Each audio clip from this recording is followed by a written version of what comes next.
Welcome back to the Efficient Skillet. My name is Willie, and I hope that you're doing extremely well out there. Other than baked stuffed flounder, my favorite fish in the whole wide world has to be catfish, and just about any way I can get it. Today I want to show y'all a way that I enjoy preparing catfish, where you can enjoy the deliciousness, the texture, the tenderness of catfish without having to fry it and making you feel all groggy. All right, I've got some catfish fillets here, so what I'm going to do is take these catfish fillets here, and we're just going to set them out like this.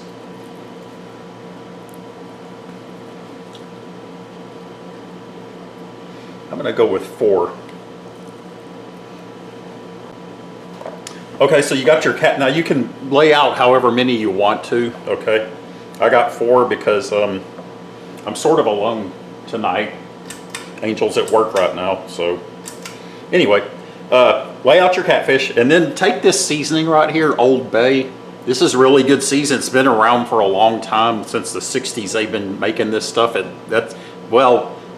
was born in the 60s, and I remember back then when I was a little kid, my mom had this stuff. It's made for seafood, and you can put it on other stuff too, but it works really good. Its specialty is seafood. Anyway, this is a real easy recipe. Take the Old Bay seasoning, and then just generously season your catfish with it.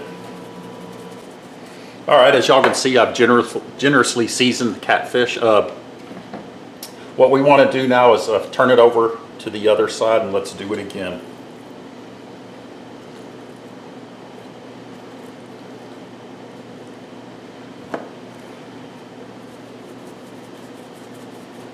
Okay, as you can see, I've seasoned them up, like I said, generously. Don't be shy about using the Old Bay seasoning. Use it, and as I said, season them up generously.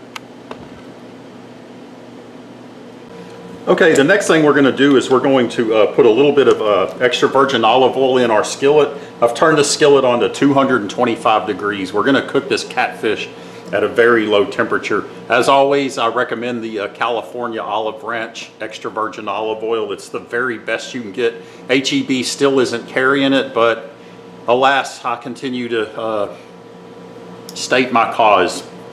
HEB, please start carrying the California Olive Ranch. Anyway, put your little California Olive Ranch olive oil in there.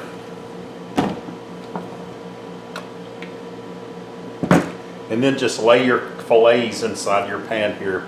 Like I said, the temperature of the pan is set at 225 degrees. You know, there's a timeless truth to whenever it comes to cooking. The lower your heat and the longer it takes, the better the food's going to be. So take your catfish fillets and just lay them in there. Okay, what I'm about to show you here is purely optional. You might want to take some green onions. I love onions and all. Like lots of food, I love them any way I can get them, but onions, I just love them. Green onions, red onions, yellow onions, white onions. Anyway, you might want to chop some green onions. Again, this is optional. Just chop some green onions and just sprinkle it around in there like that.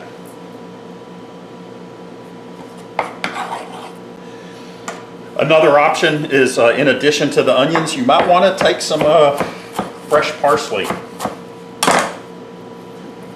Put that in there. Okay, now once you have your fish just like you want it, you can, like I said, you can just go with just the Old Bay seasoning, and it's fine. You can throw the onions on and the parsley like I did, or not, whatever. Anyway, get it. Once you're satisfied, you got enough seasoning, you have it in your pan, the skillet set on 225 degrees. We're going to put the lid on this, and then, you know, even though we're cooking it at a low temperature, but because we have the lid on it, this stuff cooks pretty darn fast. The heat intensifies inside there. So we're going to cook this for about 20 minutes, and then we're going to check on it. All right, so in this video, I'm going to show y'all also, you get a twofer this week. I'm going to show y'all also how to make tartar sauce the proper way, okay? Now, when I was growing up in East Houston, I lived over off of Market Street near Federal Road, and I got a job at this restaurant that a lot of you older folks like me know about. It was called Catfish Kitchen. And Catfish Kitchen had a lot of good food, like their hush puppies and other stuff. You know, they had, you know, fried catfish, shrimp, steaks, everything. But one of their, in my opinion, one of their best things that they made was the tartar sauce. And there was something about Catfish Kitchen's tartar sauce that just was just so delicious. It had a zing to it that after you bit into, you know, you put it on your shrimp or fish or whatever and bit into it, it just had a zing to it that was so nice. And so while I was working at Catfish Kitchen, one of the jobs I did there, I was a dishwasher at one time, I was a cook at one time. Later on, I became what was called a mixer, and I would mix a huge bowl. I mean, it's a giant, like, I'm not kidding you, it's like 3 feet across, aluminum round bowl that I would make tartar sauce with. And I still remember all the ingredients I used. So I knew I used to make this tartar sauce, and I loved it so much to this day. I still know how to do it, but don't worry, you don't have to get a 3-foot bowl to make it. So what we're gonna do is you're gonna take 1 cup of salad dressing, not real mayonnaise. Whatever you do not use real mayonnaise. Use like Miracle Whip, or this stuff right here is HEB Whip salad dressing, okay?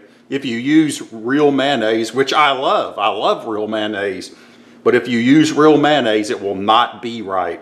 So make sure you use salad dressing, not real mayonnaise. Anyway, put 1 cup of salad dressing inside your bowl.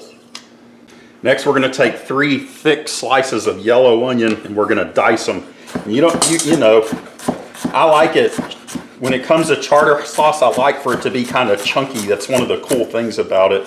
So you don't want to, you can if you want, but for me, I don't recommend fine dicing it, just rough chopping it. Go one way, go the other way, and you're done. Don't keep doing it until it's pureed or however you pronounce that, okay? So 3 thick slices of a large yellow onion.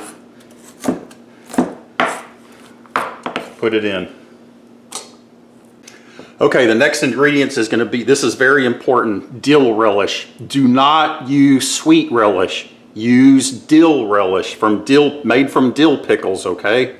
Dill relish. All right. That salad dressing that we put in there provides all the sweetness that this tartar sauce is going to need. So you're going to take now 2 tablespoons of dill relish, throw it in. All these ingredients that I'm showing you, like making sure you use dill relish, not sweet relish, using salad dressing, not real mayonnaise, are crucially important. Okay, the next thing we're gonna do, 2 tablespoons of lemon juice. I just use this right here, works for me, lemon juice. You can fresh squeeze it if you want, that's even better, but hey, maybe I'm just too cheap. Okay, so 2 tablespoons of lemon juice.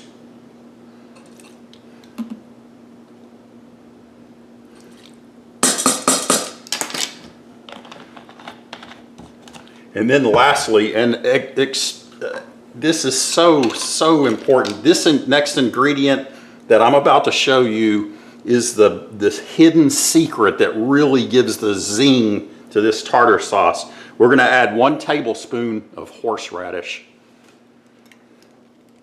Well, I can't get this big tablespoon in there, so I guess I'll have to do a half a tablespoon at a time. Works for me. 1 tablespoon of horseradish. Now you stir it all together.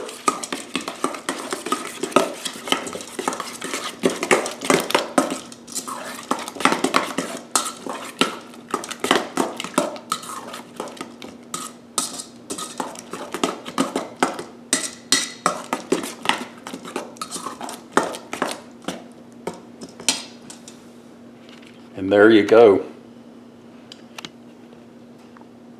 This right here is the best tasting tartar sauce you will ever eat.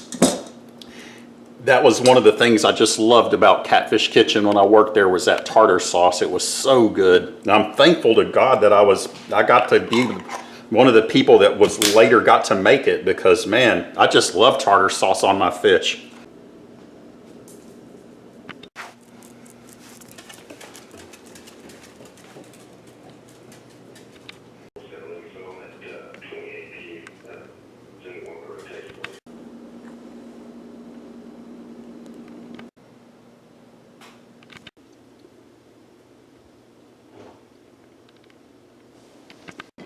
Okay, it's been about 20 minutes now. Let's lift the lid and check on our catfish.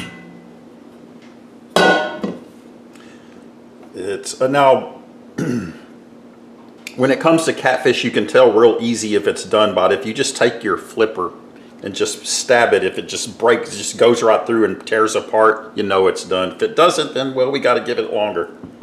That just came right apart. Here's the thick one right here. That just came right apart. They just come right apart. And we cooked this for just 20 minutes at 225, and look how easily that came apart. All right, so one more optional here. You might want to, you don't have to, but you might want to take some cheddar cheese and sprinkle a little on there like this.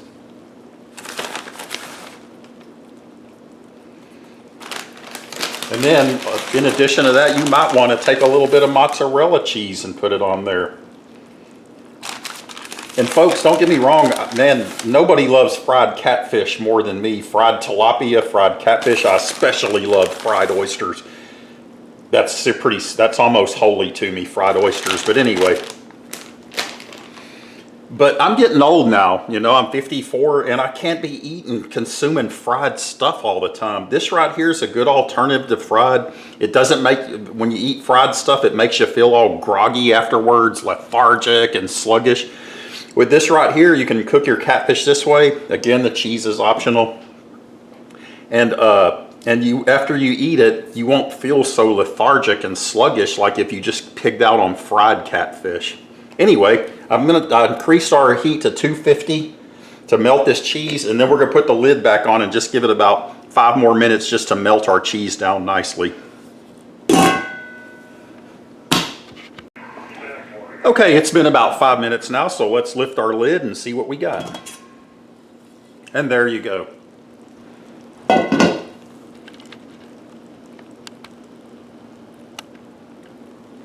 Let's turn our burner off. I mean our skillet. There we go.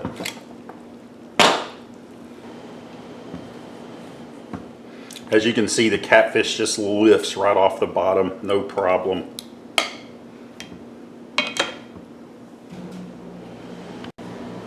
Now, when it comes to this catfish, you might want, some people may not like tartar sauce. Believe it or not, there are people out there like that. I think they're probably half crazy, but you might want to put your little tartar sauce on the side. Again, folks, if you just try this simple tartar sauce recipe, it's the best tartar sauce you'll ever have. I promise, I promise. Anyway, put your little tartar sauce on the side.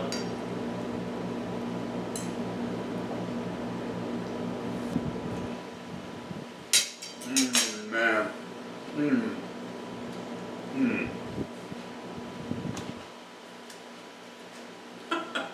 Wow.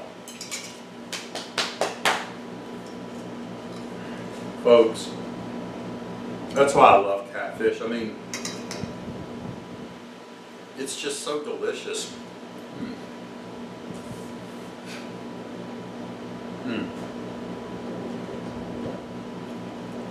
It's got the perfect texture. It's so tender.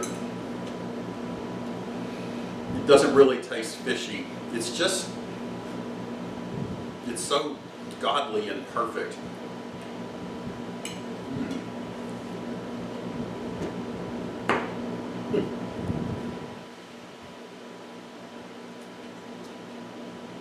Wow, I better calm down here. Well, anyway, you can enjoy this. It's really delicious. It's great. You might not ever want to fry again after this. I hope you try it, and I hope you like it. If you haven't done so, hit the subscribe button. Feel free to share this video on Facebook or whatever. And you can email us, efficientskillet@gmail.com.